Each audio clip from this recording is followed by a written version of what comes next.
Hello guys, welcome to my channel. আজ আমি তোমাদের দেখাবো কি করে এঁচোড় চিংড়ি বানায়। প্রথমেই আমি পেঁয়াজ কেটে নিলাম, রসুন ছাড়িয়ে নিলাম, তারপরে এখানে আলুগুলো কেটে ডুমো ডুমো করে রেখে দিয়েছিলাম, তারপরে এখানে এঁচোড় কাটা ছিল।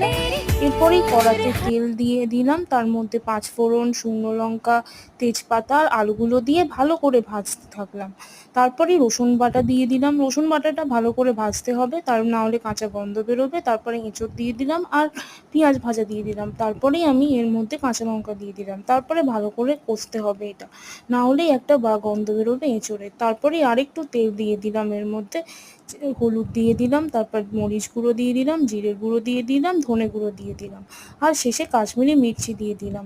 দিয়ে ভালো করে কষে তারপরে এর মধ্যে ভালো করে কষতে হবে। তারপরে আমি এর মধ্যে জল দিয়ে দিলাম আর শেষে চিংড়ি মাছ দিয়ে দিলাম।